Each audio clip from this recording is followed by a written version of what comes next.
You're listening to Collected, stories from the Australian War Memorial. I'm Louise Maher.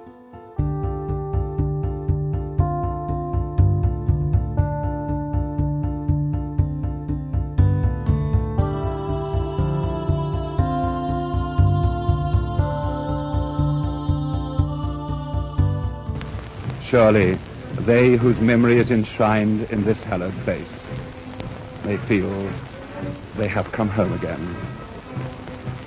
In my travels around Australia, I've seen countless war memorials at the entrances to showgrounds, in parks, in the middle of main streets in Australian cities and towns. But this is one of the smallest.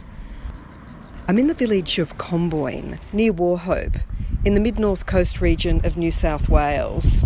And this simple memorial is just off the main thoroughfare, in a little round paved area next to a flagpole. It's a polished granite obelisk, about 1 metre high, with a polished granite urn on top. On one side of the obelisk, you can read the names of the men who died from the local district in the First World War. There are 11 names. And on the opposite side, the 7 names of the men who lost their lives in the Second World War. The obelisk is sitting on a stone base where metal plaques list the names of all the local men who served in the First and Second World War and in later conflicts in the Korean War and the Vietnam War. And like every memorial around Australia, this one represents a community's pride and its grief. It says here, inscribed on the side, "They gave their lives."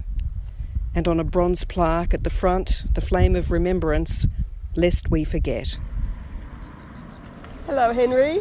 Hello, Louise. Nice to meet you. Nice to meet you too.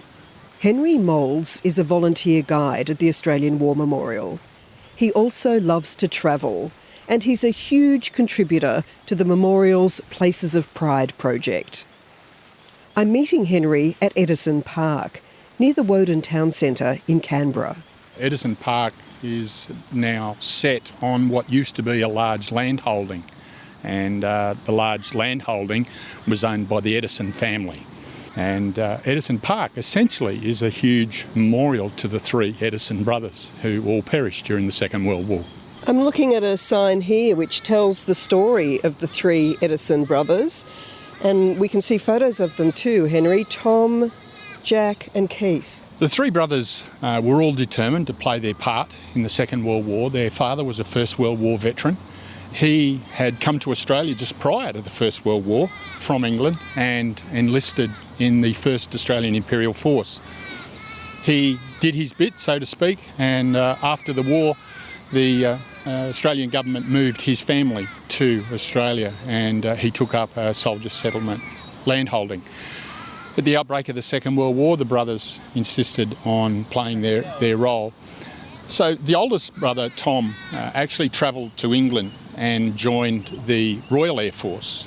The youngest 2 remained in Australia and eventually served with the Australian Forces. Jack served with the Australian Imperial Force, the Army, and Keith, or Dalkeith, served in the Royal Australian Air Force. Sadly, all 3 died during the war, and so the family was struck with that additional tragedy of the conditions and the fact that they lost all 3 sons in the war. So, as Henry says, this whole park, with its green lawns, shady trees, play equipment and pond, is really a memorial to the 3 brothers and their family's loss. It also represents the loss and sacrifice of all of those who've served our nation and, as a result, paid that supreme sacrifice. And there are a number of memorials here in the park which represent that sacrifice. Henry, tell me about your work going around Australia, recording the memorials that you find. Why do you do that and how do you do that? It's nice to refer to it as work. I see it more as a pleasure, and it's something that has always fascinated me, the history of our nation's service, those who've served the country, and the memorials that were put up. I first experienced those as a young fellow with my dad, attending Anzac Day services, and the memorials themselves fascinated me. So As I've travelled around the country, initially when I was working and on holidays, but now in retirement, I just fill in my time and I travel around and visit the memorials and I try to capture photos. And then a lot of what I do then is research some of the names that I find on those memorials. And there are some fascinating stories that come from those memorials.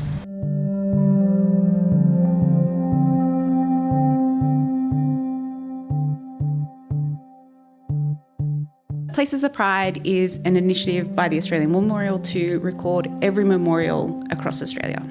Kendall Brown is the War Memorial's Digital Projects Officer. She manages the Places of Pride project. We're trying to capture every town, every community and every memorial. The project was announced in November 2018 and the website went live a year later. So we're asking people to upload a memorial and photographs of the memorial. And as the project has gone on, we've now added stories to the website. So we're asking people to upload stories of the memorials in their local community. It might be the story of people whose names are on the rolls or the memorials, or how it was built, when it was built, who it was built by. There's lots of things you can do on the website. What sort of interest has there been in the project, Kendall? We've had a huge uptake. In the year that it has been live on site, we've had 10,000 memorials uploaded. There's currently over 1,000 active users, so that can include local councils or individuals or organisations. But we do have a few super users, I would call them. Henry is one who you've spoken with, and they've uploaded a large bulk of them. Places of Pride will also eventually feature as an interactive map at the memorial. Places of Pride, the interactive map, will be one of the first things that you see when you arrive in the new galleries. And the reason behind that is we want to show that every little memorial out there, every little town has contributed to what we're trying to do here in remembering the service and sacrifice of those who have served. How is this interactive map going to work? That's something that we're still working on, how it will be displayed in the galleries. We do have a section that is marked for the map, but we envisage that you will be able to arrive, you will walk into the memorial and there will be a map of Australia and you will be able to find your town and your memorial. Your town might have a statue of a soldier with his head bowed, his hands resting on his gun. Your local school might have a wooden honour board in the hall. Henry Moulds says he's amazed at the array of memorials he's come across. They come in all shapes and sizes. From simple plaque on a tree or a seat right up to huge buildings, hospitals, swimming pools and so on. And many of them reflect not just service and those who've served and those who've died, but also represent the tragedy and the problems that many of the smaller communities particularly have faced. It's a real indication. When you look at some of the memorials and see common names, they indicate things like here the Edison brothers, 3 brothers from that family. Numerous memorials around this country have multiple names showing multiple members of the family who either served but tragically, more often, those who perished. And that's the sort of thing that fascinates me. I like to follow up on the stories of many of those people. So you're talking not just about the terrible loss to a particular family, but the loss to a whole community. Exactly so. And we have to look at the broader picture. The individual tragedy of families is certainly worth noting, but the impact that has on a broad community. And in a lot of those early, particularly for the First World War, in a lot of those smaller communities, there were often examples of fathers and sons serving together. And so there was potentially that risk of all of the males in a family losing their lives. So the impact on the whole community was a very significant impact, and many of those smaller communities never recovered from the loss of the people within them.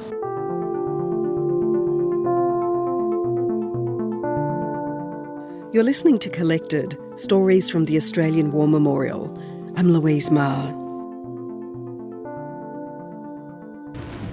this memorial, this temple of memory, is something more than a simple and very lovely edifice of stone. It was born in the very mud of Flanders, conceived by diggers amidst the noise and turmoil of battle, in memory of fallen comrades, and ultimately erected here not by any small group of idealists, but by a mighty cooperative effort on the part of all diggers who have kept green the proud memory of Anzac and Bullecourt, of St Quentin and Palestine. The Australian War Memorial in Canberra was opened on Remembrance Day 1941. It may be the biggest and the most significant memorial in the country, but it certainly wasn't the first. Memorials have existed to wars since time immemorial. Dr. Malia Hampton is an historian at the memorial. However, in Australia, while we do have memorials to things like the Boer War, I guess memorialisation really took off with the First World War because it impacted so many families and communities around Australia. So there's a huge proliferation of memorials following that war. Do you know where the first ones were? We don't know where the first ones were. They are as early as probably 1915, I would suggest. The way memorials work in Australia is not that there is a memorial board that announces that memorials will be placed somewhere. They're incredibly grassroots activities. So if a well-off family has a son die in Gallipoli, they might buy stained glass windows for their church. And that is one of our earliest memorials. They might do it off their own back, and then we don't have any record of that in a public way. But as far as like the big public ones, they then subscribe, the communities get together, they subscribe to a fund to build this memorial, and some of them got their act together quickly enough to build them for the first Anzac Day in 1916. So there was really no official oversight over those early memorials that were built during and immediately after, or in the years after the First World War? No, there's no. The official oversight memorial is the Australian War Memorial, which is very deliberately called the Australian War Memorial, not the museum. They tried very hard to stop people calling it the War Museum when it started up, because the War Memorial is three things. It's an archive, a museum, and above all, a memorial to commemorate these people. In other ways, officialness, which is obviously the proper word, as far as memorials go, would be your local council deciding that they needed to have a civic memorial in the town. That's as official as it gets. And that can be in any tiny town anywhere. And then you get really tiny ones. It may be a family or a group of families donating to buy, as I said, a stained glass window, or gates to the memorial. That gates and walls and those sorts of things are very popular memorials as well. So they can be tucked in anywhere. So what sort of a reaction does Henry get from the locals when he stops to take photographs of the memorials in their communities? There are occasions when locals will wonder what it's about, and I've been waving the banner for the Places of Pride for quite a while now, and I tend to carry a few of the brochures with me. So I like to explain what I'm actually doing, but I also tell the people about the Places of Pride site and where they can find their particular memorials, and that encourages them to contribute as well, because many of those locals have photos, historical photos of the memorials when they're first opened, renovations and stuff like that, things that I can't get when I'm there at the moment, but things that locals have, and that's encouraging them to participate as well. Historian Malia Hampton says newspaper records are also a great place to start researching the story of local memorials. The National Library of Australia has an amazing resource that we love to use here all the time, which is at the Digital Newspaper Archive on Trove. And you can get in and search for war memorials and limit it by dates and areas and towns, and discover people advertising for subscribers to a war memorial fund or opening the war memorial. Often the civic ones in particular have a formal opening, and they're often formally unveiled by a grieving mother or a grieving family, and it's a big deal in the community. So there are ways of finding out the story behind your particular memorial. Henry's not quite sure just how many memorials he's visited and recorded over the years. Oh, it would have to be thousands. I've contributed just over 400 memorials to the Places of Pride site, memorials that weren't already listed, and probably around about 4,000 photos. So I've got quite a collection of memorials that I've visited as we travel around, particularly in Australia, but thankfully because I've been able to travel overseas, I've also been able to gather a lot of memorials from overseas. But Australia is really the main focus of my interest. You talk about some of the fascinating stories you've uncovered on your travels, Henry. What are some that particularly stand out? Well, there's one story that comes to mind from Griffith, and Griffith has a polished marble surface on the memorial, and one of the names in the polished marble is Moule Probert, John Moule Probert. John Moule Probert was an Englishman. He served with the British Army during the First World War and was captured by the Germans and spent the rest of his war in captivity. After the war, he migrated to Australia, and at the outbreak of the Second World War, he joined the Australian Imperial Force and was put into the 8th Division. The 8th Division, sadly, was surrendered to the Japanese in February 1942 when Singapore fell, and John Moule Probert was one of those who went into captivity. He was part of the force that was sent to Sandakan, and sadly, in May 1945, he was one of those who perished on the death march from Sandakan to Ranau.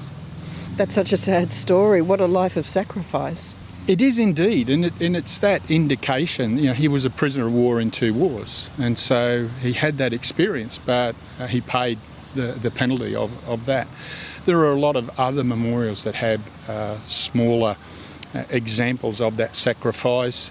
In Wangaratta in Victoria, there's a memorial which has the names of 3 brothers who all joined together, all served together, and perished within 3 days of each other on the Western Front. So a lot of memorials like that, some of those fascinating little stories. Many of the names are unknown to other than friends and family, but there are other more well-known names. One of the names at Bellingen, on the memorial at Bellingen, is a lady named Margaret Domester. Margaret Domester was a nurse. She enlisted in the 2nd Australian Imperial Force in the nursing service, and she was serving on a hospital ship in Darwin Harbour when the Imperial Japanese launched their attacks, and she was one of the 12 people killed on that ship. So she became the first Australian nurse to die on the Australian mainland during the Second World War. And her name's on the memorial at Bellingen. It is indeed, yes, it is indeed. And many other examples of names on memorials. And as I said, I go through, when I look at the photos, occasionally I'll pick out a name. The one that I was just recently doing after my most recent travels was at Gunnedah. And on one of the memorials at Gunnedah, there's a list of those who served in the Southwest Pacific area. And one of the names, bottom of the second column, is Leonard Siffly. Leonard Siffly is the man in that very well-known photograph of an Australian soldier kneeling on the beach about to be beheaded by a Japanese soldier. And so that's a well-known photograph, but a lot of people don't realise who that man was and where he came from. Do you think also, Henry, about what each little community had to do to get the money together for a memorial, the discussions that must have taken place in each community about how that memorial would look? There is certainly a lot of community work went into arranging them. Small communities didn't always have a lot of money, so it was about forming committees. Many of them formed committees to establish what sort of memorial they wanted. Some wanted a simple memorial, such as a statue or a plinth or whatever, a place where people could gather to commemorate. Others wanted something grander, something more lasting, like a hospital building or a swimming pool or things like that. So a lot of that came down to what the community could put together. Many of those smaller communities could simply only afford a statue or a plinth or a column, and that's the main feature of most of the, particularly First World War memorials. As we've gone on, memorials have taken on a lot of other facets, a lot of appearances, but overall they still represent that same basic aspect of commemorating those who've served and those who've sacrificed. Yeah, I mean, There are memorials that I know of in towns that have ceased to exist. My parents were up in the north of the Flinders Ranges at a place called Farina. There's nobody there anymore, but there's a memorial in the middle of town.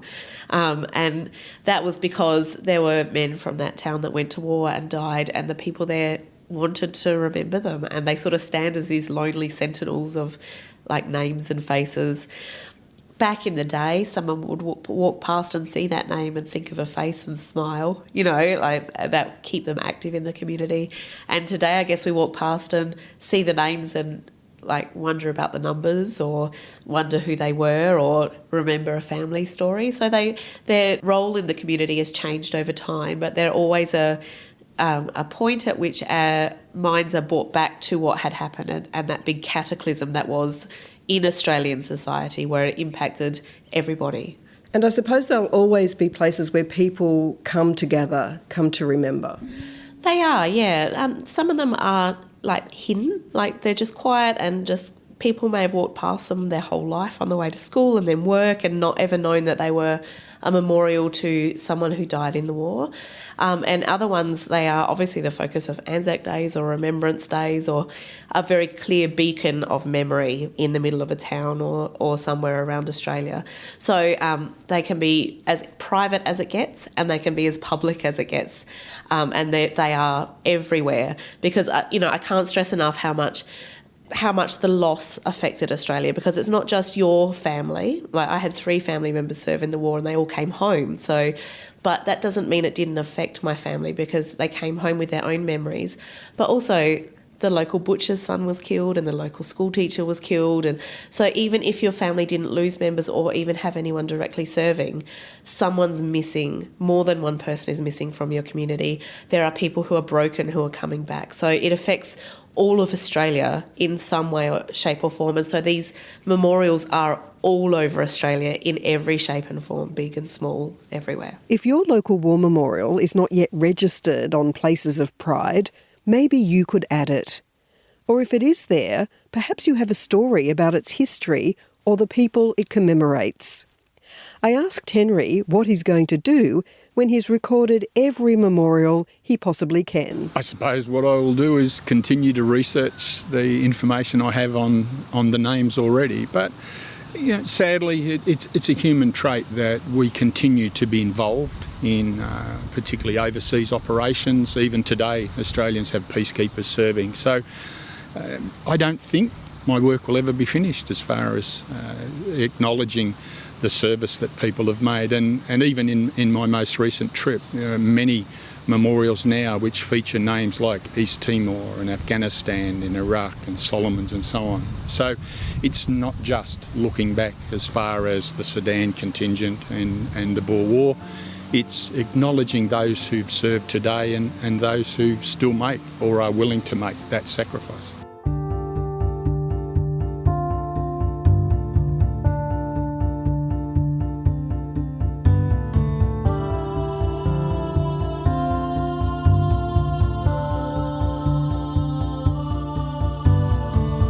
Thanks for listening to this episode of Collected, Stories from the Australian War Memorial. I'm Louise Maher. You can subscribe to the series by going to the memorial's website or wherever you get your podcasts. See you next time.